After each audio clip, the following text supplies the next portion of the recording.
स्वर सुधा मंच पर प्रस्तुत है रामायण के प्रमुख पात्र। आज हम जानेंगे महाराज दशरथ के बारे में। अयोध्या नरेश महाराज दशरथ स्वयंभू मनु के अवतार थे। पूर्व काल में कठोर तपस्या से इन्होंने भगवान श्री राम को पुत्र रूप में प्राप्त करने का वरदान पाया था। ये परम तेजस्वी, वेदों के ज्ञाता, विशाल सेना के स्वामी, प्रजा का पुत्रवत पालन करने वाले तथा सत्य प्रतिज्ञ थे। इनके राज्य में प्रजा सब प्रकार से धर्मरत तथा धन धान्य से संपन्न थी। देवता भी महाराज दशरथ की सहायता चाहते थे। देवासुर संग्राम में इन्होंने दैत्यों को पराजित किया था। इन्होंने अपने जीवन काल में अनेक यज्ञ भी किए। महाराज दशरथ की बहुत सी रानियां थी। उनमें कौशल्या, सुमित्रा और कैकेयी प्रधान थी। महाराज की वृद्धावस्था आ गई, किंतु इनको कोई पुत्र नहीं हुआ। इन्होंने अपनी इस समस्या से गुरुदेव वशिष्ठ को अवगत कराया। गुरु की आज्ञा से ऋष्यशृंग बुलाए गए और उनके आचार्यत्व में पुत्रेष्टि यज्ञ का आयोजन हुआ। यज्ञ पुरुष ने स्वयं प्रकट होकर पायसान से भरा पात्र महाराज दशरथ को देते हुए कहा, राजन, यह खीर अत्यंत श्रेष्ठ, आरोग्यवर्धक तथा पुत्रों को उत्पन्न करने वाली है। इसे तुम अपनी रानियों को खिला दो। महाराज ने वह खीर कौशल्या, कैकेयी और सुमित्रा में बांटकर दे दी। समय आने पर कौशल्या के गर्भ से सनातन पुरुष भगवान श्री राम का अवतार हुआ।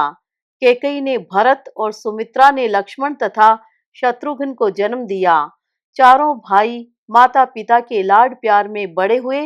यद्यपि महाराज को चारों ही पुत्र प्रिय थे, किंतु श्री राम पर इनका विशेष स्नेह था। ये श्री राम को क्षण भर के लिए भी अपनी आंखों से ओझल नहीं करना चाहते थे। जब विश्वामित्र जी यज्ञ रक्षार्थ श्री राम लक्ष्मण को मांगने आए, तो वशिष्ठ जी के समझाने पर बड़ी कठिनाई से ये उन्हें भेजने के लिए तैयार हुए। अपनी वृद्धावस्था को देखकर महाराज दशरथ ने श्री राम को युवराज बनाना चाहा। मंत्रा की सलाह से कैकेयी ने अपने पुराने दो वरदान महाराज से मांगे। एक में भरत को राज्य और दूसरे में श्री राम के लिए 14 वर्षों का वनवास। कैकेयी की बात सुनकर महाराज दशरथ स्तब्ध रह गए।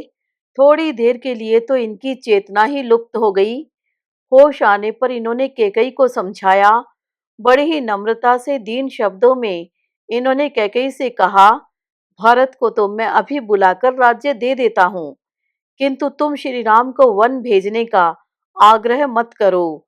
विधि के विधान एवं भावी की प्रबलता के कारण महाराज के विनय का कैकेयी पर कोई प्रभाव नहीं पड़ा। भगवान श्री राम पिता के सत्य की रक्षा और आज्ञा पालन के लिए अपनी पत्नी सीता और भाई लक्ष्मण के साथ वन चले गए। महाराज दशरथ के शोक का ठिकाना न रहा। जब तक श्री राम रहे, तभी तक इन्होंने अपने प्राणों को रखा और उनका वियोग होते ही श्री राम प्रेमानल में अपने प्राणों की आहुति दे डाली। जियत राम विधु बदन निहारा, राम बिरह करे मरण संवारा। महाराज दशरथ के जीवन के साथ उनकी मृत्यु भी सुधर गई। श्री राम के वियोग में अपने प्राणों को देकर इन्होंने प्रेम का एक अनोखा आदर्श स्थापित किया। महाराज दशरथ के समान भाग्यशाली और कौन होगा, जिन्होंने अपने अंत समय में राम राम पुकारते हुए अपने प्राणों का विसर्जन किया। जय श्री राम।